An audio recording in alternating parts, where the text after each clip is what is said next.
Did Jesus present the other cheek when the soldier, the guard of the temple, struck him during his trial? Remember these words of Jesus when he reformed the law of Moses and said, I tell you not to be angry with your brother, and if someone slaps you upon the cheek right, one should also allow him to strike left cheek. Some have taken this sentence literally by allowing themselves to be condemned, brought down, hoping for the reward of eternal life. To take this phrase literally is to misunderstand Jesus, and Jesus proves this here by his attitude.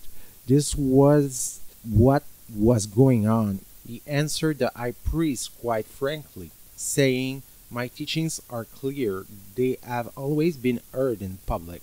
If you want to know what I'm teaching, go find out. Suddenly the high priest's servant arrives and gives him a big slap. Then Jesus answered him.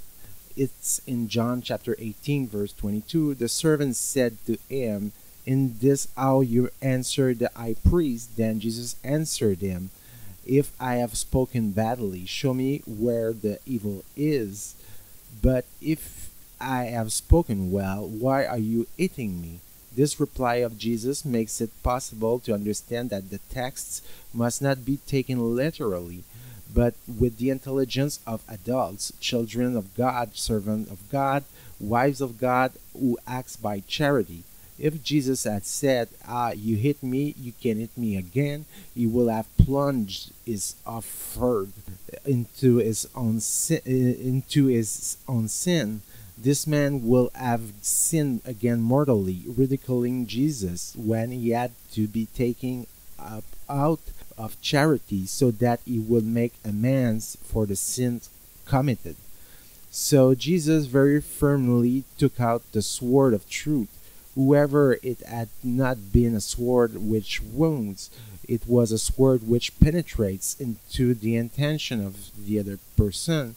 An attitude obviously immediately calms these servants of the high priest, indeed in this appearance of trial, and therefore the strike the one who answers had it not been to intimidate and to prevent Jesus the accused from being able to express himself.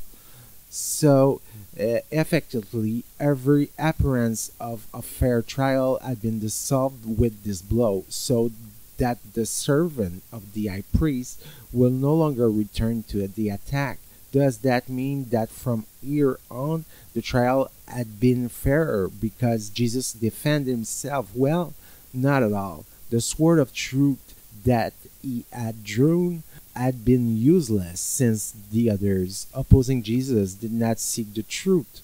They sought to kill him for many reasons, namely to maintain their power to take revenge for the truths that he told them, and then perhaps some of them simply by hating God, the true God that Jesus preaches, and for the love of a false God, they had built in their hands a real idol, a political god, or their own power, but that to know what had been the deep intention of the high priests, of these few high priests who would put Jesus to death, we shall only know in heaven.